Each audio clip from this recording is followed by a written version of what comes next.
Hello guys, welcome to our YouTube channel. तो देखिए, मैं आपका दोस्त अभय आज आप लोगों के साथ लेकर आई हूँ वीडियो जिसमें हम बात करने वाले हैं जिन भी स्टूडेंट ने दिल्ली यूनिवर्सिटी सोल में सेमेस्टर 1 के अंदर एडमिशन लिया है। उनके एग्जाम हो रहे हैं फरवरी मार्च 2023 में। तो उनका एक कंपलसरी सब्जेक्ट है, चाहे वो कोई भी कोर्स का स्टूडेंट हो, एक कंपलसरी सब्जेक्ट है एईसी की कैटेगरी में, environmental science theory into practice. मैं लेकर आया हूँ उसकी आप लोगों के साथ वन शॉट रिवीजन वीडियो, जिसमें आज मैं कवर करूंगा unit number 3 and unit number 4 बहुत ही डिटेल में सभी कंसेप्ट के साथ, जो जो एग्जाम के लिए जरूरी कंसेप्ट हैं। तो ये वीडियो सभी स्टूडेंट्स के लिए है, चाहे वो बीए का हो, बीकॉम का हो, बीकॉम ऑनर्स, चाहे किसी भी अंडर ग्रेजुएट कोर्स में हो, उन सभी के पास ये सब्जेक्ट कंपलसरी है, सभी के लिए एप्लीकेबल है ये वन शॉट रिवीजन। कोई भी इसे देख सकता है, रेगुलर वाला अगर कोई स्टूडेंट्स है वो भी देखने चाहते हैं तो वो भी इसे देख सकते हैं।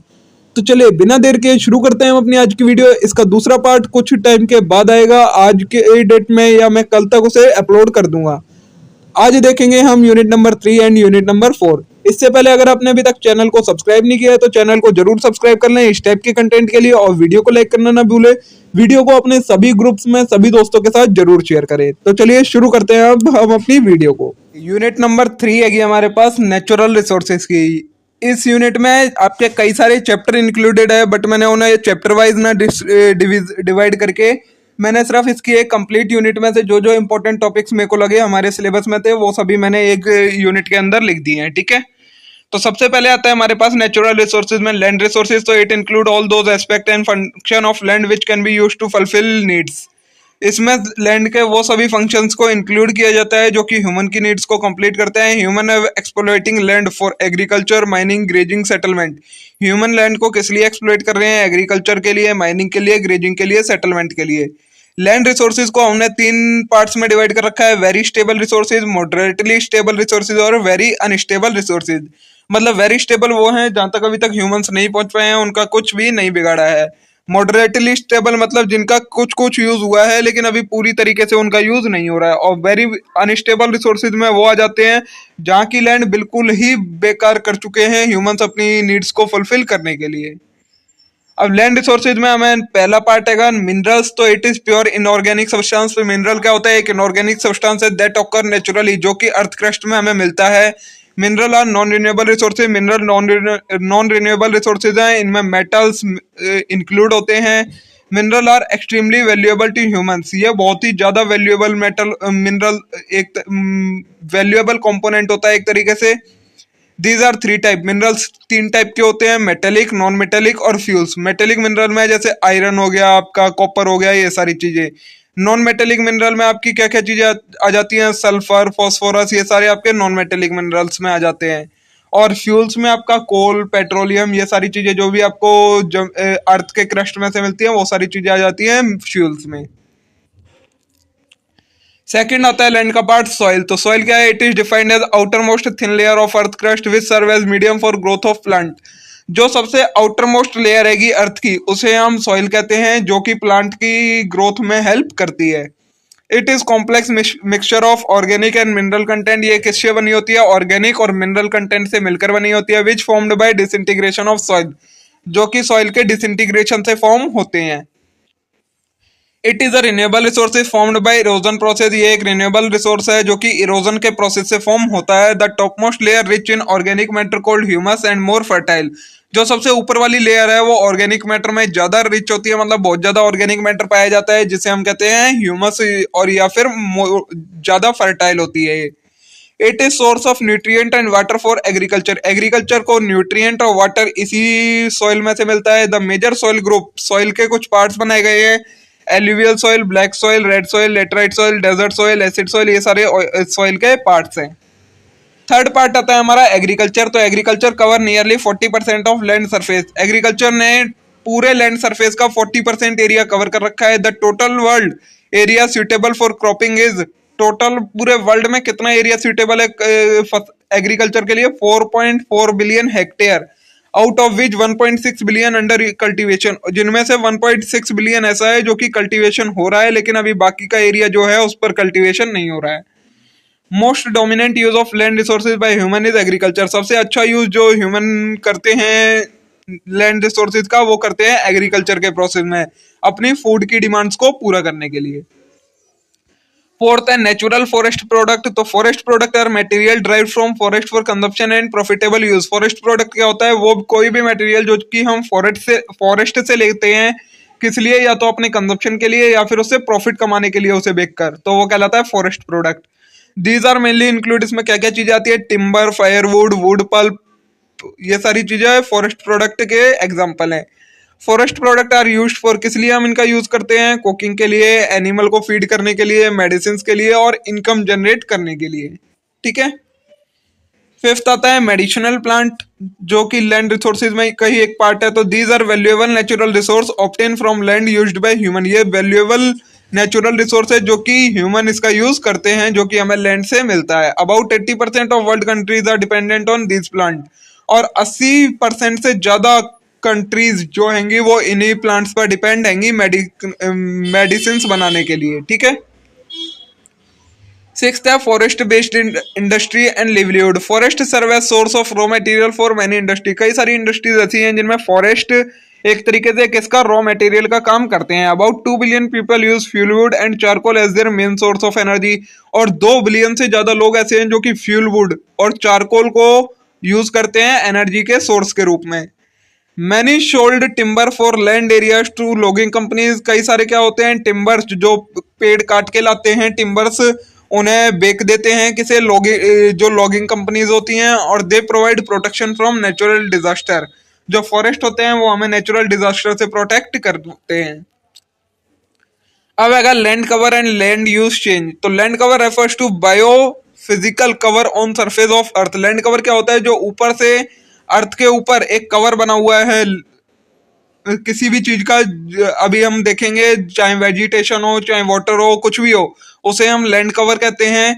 वेदर चाहे वो वेजिटेशन का हो, वाटर का हो, सॉइल का हो, या फिर अर्बन इंफ्रास्ट्रक्चर का हो, चाहे जो कुछ भी हो जिसने लैंड को कवर कर रखा है उसे हम कहते हैं land cover.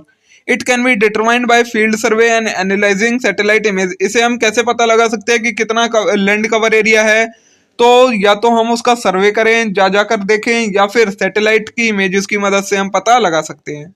Land cover categorised into 17 classes. Land cover को हमने 17 क्लासेस में डिवाइड कर रखा है, जिनमें से कुछ दिए हैं जैसे कि टाइप्स ऑफ फॉरेस्ट में वुडलैंड, शर्बलैंड, ग्रासलैंड और कई सारे। ठीक है। लैंड यूज क्या होता है, तो land use refers to purpose the land serves. वो पर्पस जिसके लिए लैंड का यूज किया जाता है उसे हम कहते हैं land use. Land use change meaning conversion of terrestrial land surface for anthropogenic use. Land use में क्या होता है, जो हमारी टेरेस्ट्रियल लैंड होती है हम उसे चेंज कर देते हैं अपने फायदे के लिए, उसे हम कहते हैं land use. Land use has been increasing use for settlement, agriculture, grazing, mining, urbanisation. Land का हम किस लिए ज्यादा यूज कर रहे हैं, या तो सेटलमेंट के लिए, एग्रीकल्चर पर्पस के लिए, ग्रेजिंग के लिए, माइनिंग के लिए, या अर्बनाइजेशन के लिए। Major environmental impacts of land use change are. Land use करने से क्या क्या चेंजेस आते हैं, क्या क्या इसके एनवायरमेंट पर इम्पैक्ट्स होते हैं। तो नंबर 1 क्लाइमेट चेंज हो जाता है, बायोडाइवर्सिटी खत्म हो जाती है उस एरिया की, पॉल्यूशन बढ़ जाता है, डिफोरेस्टेशन हो जाता है, लैंड डिग्रेडेशन होता है, वेस्ट एग्रीगेशन होता है। ठीक है। अब देखना है लैंड डिग्रेडेशन क्या होता है। तो land degradation it is defined as deterioration of productive capacity of land due to over exploitation by humans. जब हम लैंड की जो प्रोडक्टिविटी है उसे खत्म कर दें, किसकी वजह से, ओवर एक्सप्लॉइटेशन की वजह से, तो उसे हम कहते हैं land degradation. It affect soil chemistry and soil biodiversity. इससे क्या, सॉइल की केमिस्ट्री और बायोडाइवर्सिटी अफेक्ट होती है। It have reduce the capacity for supply of goods for human kind. और जो सॉइल पहले हमें गुड्स देती थी हमारी मदद के लिए, वह उसकी कैपेसिटी अब कम हो जाती है लैंड डिग्रेडेशन से। मेजर कॉजेज क्या क्या हैं लैंड डिग्रेडेशन के, डिफोरेस्टेशन होता है, soil erosion, climate condition, drought, flood, soil pollution, urbanization. इन चीजों की वजह से लैंड का डिग्रेडेशन होता है। अब अगर हमारे पास सॉइल इरोजन क्या होता है, तो इट इज लॉस और removal of top layer of soil due to natural physical agent like wind, water etcetera. मतलब जब जो सबसे ऊपर वाली लेयर है सॉइल की वो खत्म होनी शुरू हो जाए, उसका लॉस होना, रिमूवल, हटना शुरू हो जाए, मतलब वो खत्म होने लगे एक तरीके से, किसकी वजह से, विंड, वाटर, इन सारी चीजों की वजह से, तो उसे हम कहते हैं soil erosion. It leads to productivity of soil.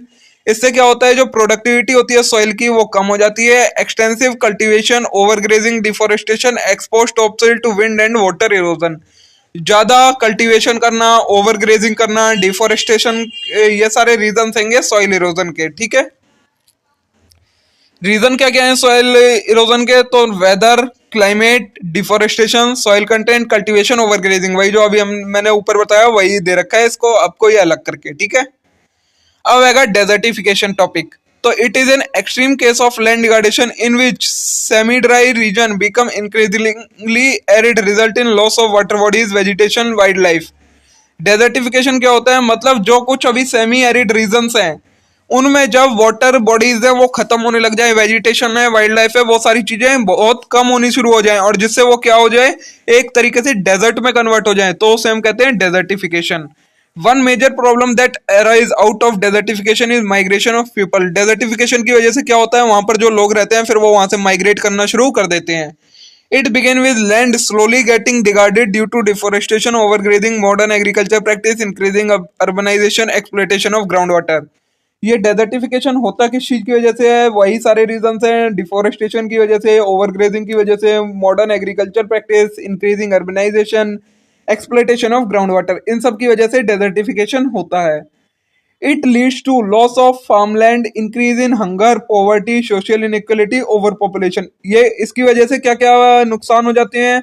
तो जो फार्म मतलब खेती करने वाली एक तरीके से लैंड होती है वो खत्म हो जाती है, हंगर मतलब भुखमरी आ जाती है एक तरीके से, पॉवर्टी बढ़ जाती है, सोशल इनइक्वालिटी बढ़ जाती है और पॉपुलेशन किसी एरिया की ज्यादा बढ़ जाती है। नेक्स्ट टॉपिक है डिफॉरेस्टेशन। तो इट इज क्लियरिंग और permanent removal of forest area so that it is available for other uses. मतलब जब हम परमानेंट साफ कर दें, मतलब काट दें पेड़ों को, फॉरेस्ट एरिया को काट के साफ कर दें परमानेंटली, किस लिए? हमें वहां पर कुछ और काम करना है, उसकी वजह से जब हम फॉरेस्ट को हटा दे तो उसे हम कहते हैं deforestation. It leads to land degradation, soil erosion, desertification. ये इससे क्या क्या इंपैक्ट होते हैं? तो लैंड डिग्रेडेशन होता है, सॉइल इरोजन होता है, डेजर्टिफिकेशन होता है। अब कॉजेज क्या क्या है डिफोरेस्टेशन के? तो नंबर 1 एग्रीकल्चर एंड प्लांटेशन के लिए हम फॉरेस्ट को काट देते हैं। सेकंड अर्बनाइजेशन के लिए काट देते हैं। Third harvesting wood for use as firewood, firewood के लिए काट देते हैं कि हमें वुड चाहिए। फोर्थ फॉरेस्ट फायर हो जाती है तो डिफोरेस्टेशन होता है। इलीगल लॉगिंग मतलब लोग इलीगली पेड़ काट के ले जाते हैं तो उसकी वजह से डिफोरेस्टेशन हो जाता है। माइनिंग की वजह से डिफोरेस्टेशन होता है। अब आएगा हमारे पास एक topic impact of mining and dam building. Mining और डैम बिल्डिंग बनाने के क्या क्या इम्पैक्ट होते हैं? तो डिफोरेस्टेशन होता है, लॉस ऑफ वेजिटेशन होता है। कैसे? जब हमें कोई भी माइन या डैम बनाना पड़ेगा तो वहां के लिए हमें एक बहुत बड़े एरिया की जरूरत पड़ती है, तो हम क्या करते हैं, फॉरेस्ट को काट देते हैं और वहां पर माइनिंग और डैम बना देते हैं, तो इससे डिफोरेस्टेशन होता है और वहां की जो वेजिटेशन है वो खत्म हो जाती है। सेकंड है पॉल्यूशन। माइनिंग की वजह से पॉल्यूशन बहुत ज्यादा होता है, उसमें जब हम माइनिंग करते हैं तो उसमें बहुत ज्यादा धूल वगैरह उड़ती है। थर्ड है land degradation and water loss. क्या होता है? लैंड की जो प्रोडक्टिविटी है उस एरिया में वो कम हो जाती है डैम की वजह से और माइनिंग की वजह से, और वाटर खत्म हो जाता है क्योंकि माइनिंग के प्रोसेस में बहुत ज्यादा वाटर का यूज होता है। D S siltation. सिल्टेशन क्या होता है?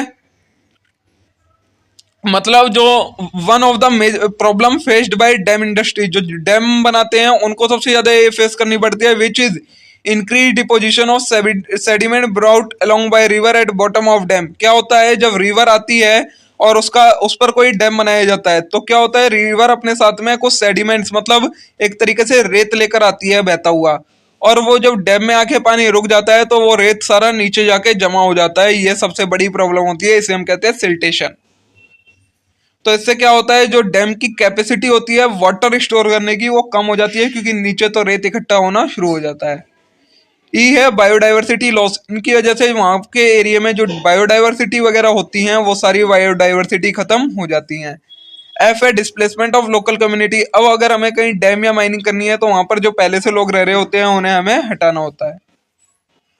ये हो गया हमारा कंप्लीट लैंड रिसोर्स के बारे में। अब आएगा हमारे पास एनर्जी रिसोर्स। तो energy means ability, capacity to do work. Energy क्या होती है? एबिलिटी या कैपेसिटी काम करने की, तो उसे हम कहते हैं एनर्जी। टू लॉज देंगे एनर्जी के। Energy can neither be created nor be destroyed. ना तो हम एनर्जी को बना सकते हैं ना एनर्जी को खत्म कर सकते हैं। It can transfer from one form to another. बस इसे एक फॉर्म से दूसरी फॉर्म में ट्रांसफर कर सकते हैं। Some energy is always dissipated into unavailable form. कुछ ऐसी एनर्जी है जो हमेशा अनअवेलेबल फॉर्म में रहती है और हम उसका यूज नहीं कर पाते। Energy is required by all living organism and vegetation for biochemical reaction of cells. Energy की जरूरत सभी को होती है, चाहे लिविंग ऑर्गेनिज्म हो, वेजिटेशन हो, सभी को एनर्जी की जरूरत पड़ती है। About 99.8% energy come from solar radiation. जो पूरे अर्थ की 99.8% एनर्जी है वो कहाँ से आती है? वो सोलर एनर्जी से आती है, सोलर रेडिएशन से। अब आएगा ग्रोइंग एनर्जी नीड्स। तो the development and growth process of country require generation as well as consumption of energy. अगर हमें कंट्री की ग्रोथ और डेवलपमेंट करना है तो हमें एनर्जी के कंजप्शन की जरूरत पड़ेगी। Growing energy needs is index of national development. ये एक इंडेक्स होता है जो बताता है कि कोई नेशन कितना डेवलप कर रहा है, जिस अकॉर्डिंग से वो एनर्जी कंज्यूम करता है। रीजन क्या है एनर्जी के डिमांड के बढ़ने के? तो ग्लोबलाइजेशन में ट्रांसपोर्टेशन की जरूरत पड़ती है, जिसमें हमें बहुत ज्यादा एनर्जी की जरूरत पड़ती है। बी है इंडस्ट्रियलाइजेशन में भी हमें एनर्जी की जरूरत पड़ती है, इलेक्ट्रिसिटी और फ्यूल की फॉर्म में। सी है इंक्रीजिंग वेल्थ बढ़ने की वजह से अब लोग एनर्जी की डिमांड और कंजप्शन ज्यादा शुरू कर देते हैं। D rapid increase in population बढ़ने की वजह से भी एनर्जी रिसोर्सेज की ज्यादा जरूरत पड़ती है। अब आएगा renewable and non renewable sources of energy. Energy के दो सोर्सेज हैं, renewable sources and non renewable sources. Renewable sources में क्या आते हैं? वो सोर्सेज जिनका यूज हम एक से ज्यादा बार कर सकते हैं और वो कभी भी खत्म नहीं होते, हमारे पास अनलिमिटेड अमाउंट में प्रेजेंट है, वो सारे होते हैं रिन्यूएबल रिसोर्सेज। इसमें क्या क्या आते हैं? Solar energy, wind energy, geothermal energy, urban waste energy, agriculture waste energy, ये सारे सोर्सेज आते हैं इसमें। These are non polluting and eco friendly. ये नॉन पॉल्यूटिंग होते हैं और इको फ्रेंडली होते हैं। इसी का बिल्कुल उल्टा नॉन रिन्यूएबल सोर्सेज हैं। ये वो रिसोर्सेज होते हैं जो कि हमारे पास एक लिमिटेड अमाउंट में अवेलेबल हैं और अगर ये एक बार खत्म हो जाए तो इनको बनने में बहुत ज़्यादा टाइम लगता है। इसमें क्या क्या चीज़ें आती हैं? Coal, petroleum, natural gas, nuclear fuel, ये सारी चीज़ें इसमें आती हैं। एडवांटेज दिए गए हैं रिन्यूएबल सोर्सेज के। तो अवेलेबल इन एडिक्वेंट क्वांटिटी, हमारे पास एक अनलिमिटेड अमाउंट में अवेलेबल हैं, फ्री टू यूज़ हैं। इनमें कार्बन इमिशन जीरो होता है, मतलब पॉल्यूशन नहीं करते, इको फ्रेंडली होते हैं, लीस्ट एक्सपेंसिव होते हैं और these resources help in creating job opportunity. और इन रिसोर्सेज की वजह से जॉब अपॉर्चुनिटी क्रिएट होती है। डिसएडवांटेज क्या है? तो हाई कॉस्ट ऑफ इनिशियल। जब हमें स्टार्टिंग में कोई रिन्यूएबल सोर्स मतलब डेवलप करना पड़ता है तो उसके लिए हमें स्टार्टिंग में उसका सेटअप जो होता है वो थोड़ा महंगा होता है। Second, non availability at all time, हमेशा अवेलेबल नहीं रह सकता, अभी है लेकिन हमारे पास। थर्ड है loss of biodiversity. Renewable resources produce करने के लिए हमें वहां पर प्लांट वगैरह सेटअप करने पड़ते हैं, जिससे बायोडाइवर्सिटी और फॉरेस्ट का लॉस होता है। नॉन रिन्यूएबल सोर्सेज का एडवांटेज दे रखे हैं, तो ये चीपर होते हैं, इजी टू यूज होते हैं, release great amount of energy, सबसे ज्यादा एनर्जी देते हैं ये, जितने रिन्यूएबल सोर्सेज नहीं देते उससे ज्यादा एनर्जी नॉन रिन्यूएबल सोर्सेज देते हैं। डिसएडवांटेजेस क्या क्या हैं? तो लिमिटेड है हमारे पास और एक दिन में आकर खत्म हो जाएंगे। This will not accessible for everyone, हर किसी को अवेलेबल नहीं होते, एसेसेबल नहीं होते और ये इको फ्रेंडली भी नहीं होते हैं। टाइप दिया है रिन्यूएबल एनर्जी के, तो सोलर एनर्जी वो एनर्जी होती है जो कि हम सन की रेडिएशन से प्रोड्यूस करते हैं, उसे सोलर एनर्जी कहते हैं।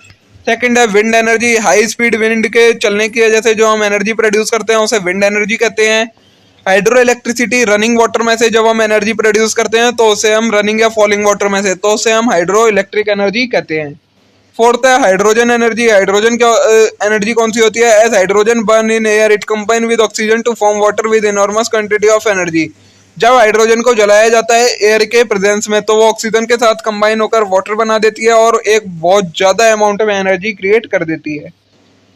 फिफ्थ है ओशियन एनर्जी। ओशियन की जो टाइड्स होती है, मतलब जो वेव्स होती है एक तरीके से, उनसे जब हम एनर्जी बना लेते हैं तो उसे ओशियन एनर्जी कहते हैं।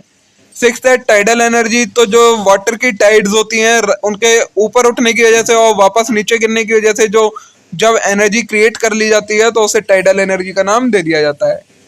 अब आएगा energy content of fossil fuel and biogas. Fossil fuel और बायोगैस में क्या क्या एनर्जी कंटेंट होते हैं उनके बारे में। तो नंबर वन है कोल। तो it was form during Carboniferous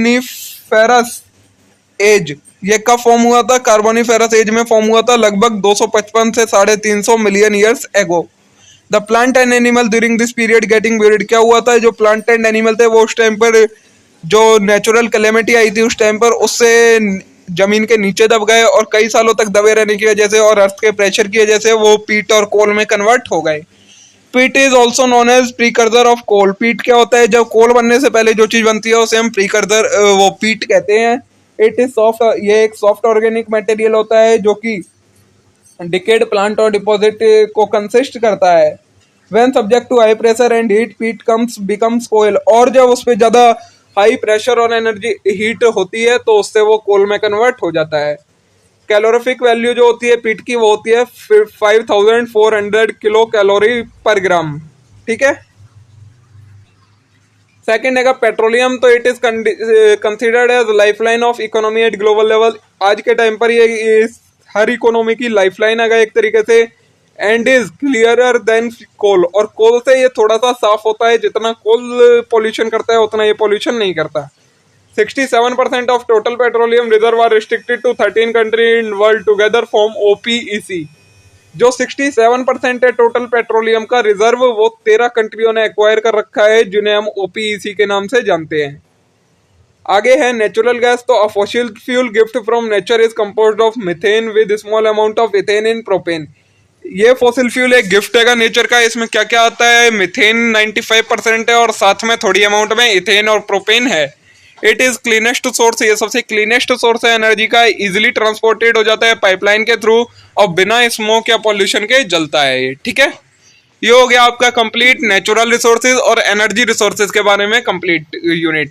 आगे देखते हैं और कौन सी यूनिट है। अब यूनिट नंबर 4 है कि हमारे पास पॉल्यूशन। तो pollution is an alteration in physiochemical and biological nature of air water and soil that ultimately affect whole environment.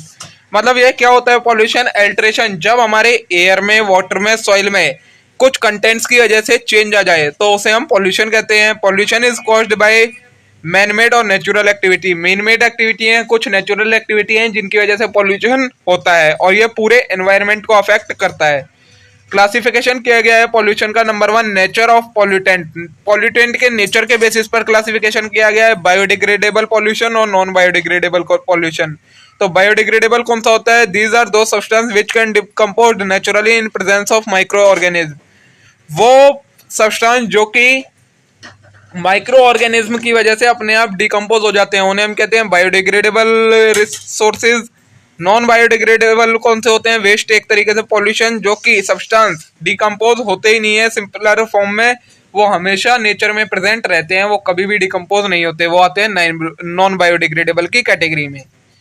Second है कंपोनेंट ऑफ एयर। एयर के कंपोनेंट के बेसिस पर पॉल्यूशन को हमने डिवाइड करा है, air pollution, water pollution, soil pollution, radioactive pollution, noise pollution, thermal pollution. सबसे पहले आएगा एयर पॉल्यूशन। तो pollution caused by man made and natural agent the degraded quality of air and has impact on environment. जब man made और natural activities की वजह से air की क्वालिटी खराब हो जाए तो उसे हम कहते हैं एयर पॉल्यूशन और इसका असर पूरे एनवायरनमेंट पर पड़ता है।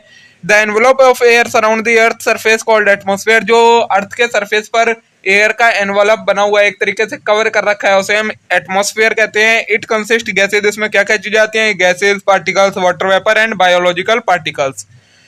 कैटेगरीज दिए हैं एयर पॉल्यूटेंट की। तो agent which cause air pollution called air pollutant. Air pollutant कौन होते हैं? जो सब्सटेंस की वजह से एयर पॉल्यूशन होता है उन्हें हम एयर पॉल्यूटेंट कहते हैं। एयर पॉल्यूटेंट को हमने डिवाइड कर रखा है ओरिजिन के बेसिस पर, primary air pollutant, secondary air pollutant. Primary air pollutant are those which have their own origin and have direct emission into atmosphere. मतलब वो जिनका अपना खुद का ओरिजिन है और डायरेक्टली एनवायरनमेंट में रिलीज हो जाते हैं, जैसे कि डस्ट पार्टिकल, वो कहलाते हैं primary air pollutant. Secondary air pollutant है those which are derived from primary. वो एयर पॉल्यूटेंट जो कि प्राइमरी एयर पॉल्यूटेंट से निकलते हैं उसके बाद एनवायरनमेंट में जाते हैं, उन्हें हम कहते हैं secondary air pollutant. Chemical composition के बेसिस पर दो तरीके के हैं एयर पॉल्यूटेंट, ऑर्गेनिक कंपाउंड और इनऑर्गेनिक कंपाउंड। ऑर्गेनिक कंपाउंड कौन होते हैं? जिनमें कार्बन और हाइड्रोजन प्रेजेंट होती है सब्सटेंसेज में, वो ऑर्गेनिक कंपाउंड कहलाते हैं पॉल्यूटेंट। और इनऑर्गेनिक कौन से होते हैं? Those which have mixed formation of compound and don't have carbon and hydrogen.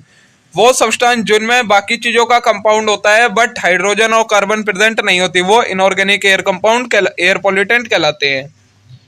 Kind of matter के बेसिस पर हमने दो तरीके के एयर पॉल्यूटेंट कर रखे हैं, साइज सिगरेटेड पार्टिकल और gaseous air pollutant. Size segregated particle कौन से होते हैं? In size ranging from 10 nano NM to less than -1 nano MM.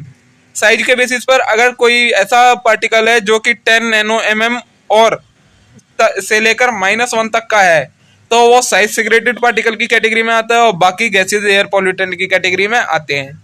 तो ये टाइप हो गए एयर पोल्यूटेंट की कैटेगरी हमने देखी। अब आएंगे हमारे पास सोर्सेज क्या हैं एयर पोल्यूशन के। तो नेचुरल सोर्सेज हैं सच एज थंडरस्टॉर्म की वजह से, emission of gases, volcanic eruption, इन सब की वजह से जो एयर पोल्यूशन होता है उसे हम नेचुरल सोर्स कहते हैं कि नेचुरल सोर्सेज की वजह से हुआ एयर पोल्यूशन।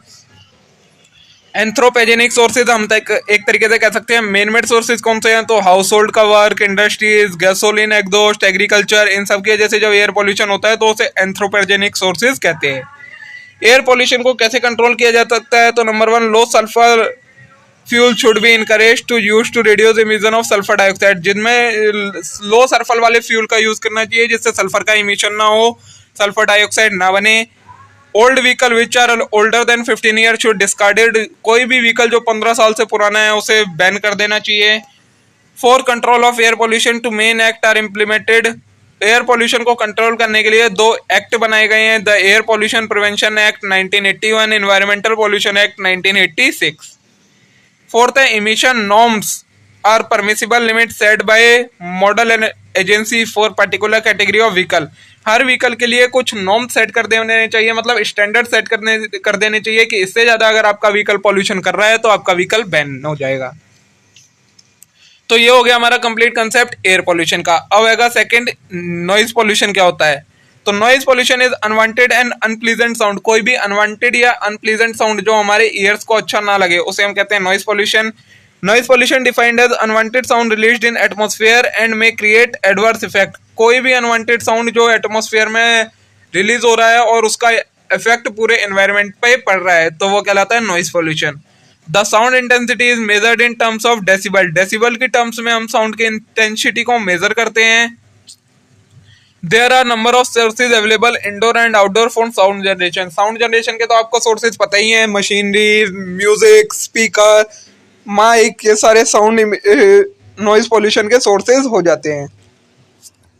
अब इफेक्ट क्या होता है नॉइज पोल्यूशन का, तो sound of 80 to 100 decibel is emitted by motorcycle, motorcycle में से 80 से 100 डेसिबल का साउंड निकलता है, मशीनरी से यही साउंड निकलता है।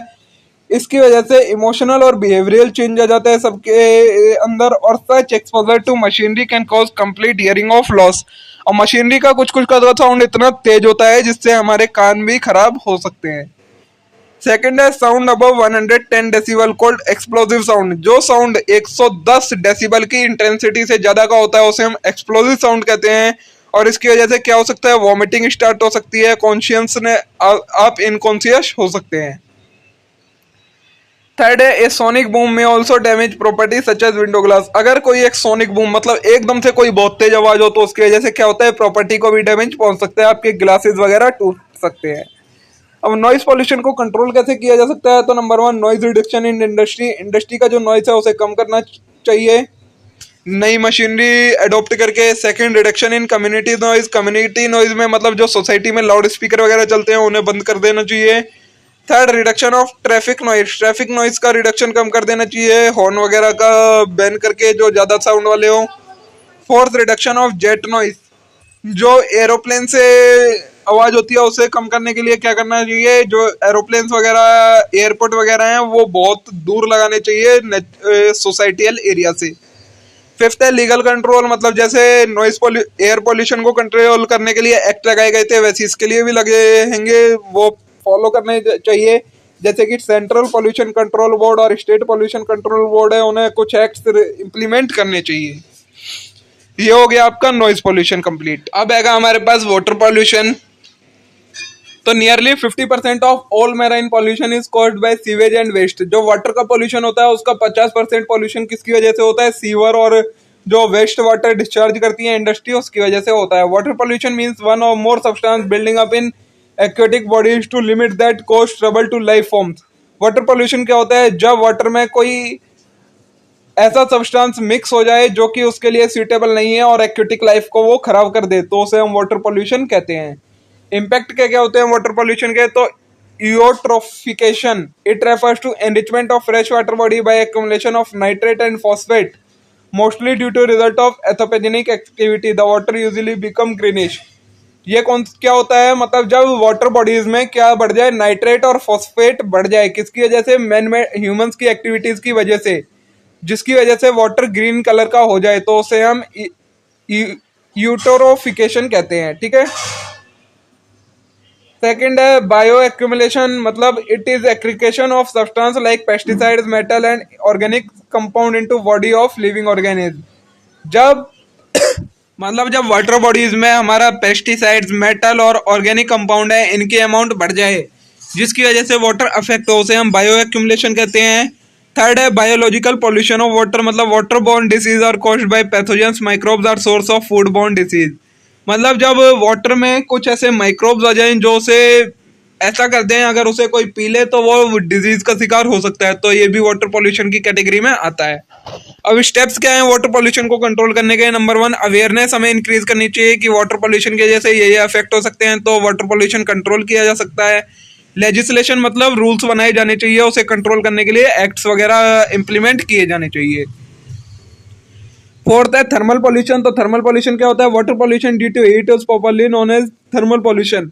वाटर पॉल्यूशन जब हीट के साथ हो, मतलब सिंपल नॉर्मली वाटर पॉल्यूशन हो रहा है तो वो कहलाता है वाटर पॉल्यूशन। अगर वाटर पॉल्यूशन में जो वाटर है वो गर्म हो जाए तो उसे हम थर्मल पॉल्यूशन का नाम दे देते हैं। Hot water from various sources enter the water body and affect water body. क्या होता है, कई बार कोई कुछ ऐसी इंडस्ट्रीज होंगी उनमें से गर्म पानी निकलता है और उसे वाटर बॉडी में जोड़ दिया जाता है और वो डायरेक्ट वाटर बॉडीज में जाकर मिल जाता है, तो इसकी वजह से वाटर बॉडीज की जो डाइवर्सिटी है वो अफेक्ट होती है और ये थर्मल पॉल्यूशन कहलाता है। Several industry, thermal power plant, nuclear plant are use large quantity of water as cooling agent. जो कुछ इंडस्ट्रीज होती हैं जैसे थर्मल पावर प्लांट होते हैं, न्यूक्लियर पावर प्लांट होते हैं, ये क्या करते हैं, वाटर का यूज करते हैं कूलिंग एजेंट के रूप में और उसके बाद वाटर हीट हो जाता है, फिर उसे वाटर बॉडी में छोड़ देते हैं, रिलीज कर देते हैं। इसकी वजह से थर्मल पॉल्यूशन बढ़ जाता है। इफेक्ट क्या होते हैं थर्मल पॉल्यूशन के? जो स्मॉल एनिमल्स हैं, फिशेज हैं, वो मर जाते हैं गर्म पानी की वजह से। सेल वॉल ऑफ एनिमल, जो एनिमल्स की सेल वॉल होती है वो डैमेज हो जाती है। Third, hot water affect enzyme and metabolic activity. जो गर्म पानी होता है वो प्लांट्स एंड एनिमल्स की मेटाबॉलिक एक्टिविटी को अफेक्ट करता है। Fourth, thermal pollution affect overall ecological balance, ecosystem का पूरा बैलेंस बिगाड़ देता है।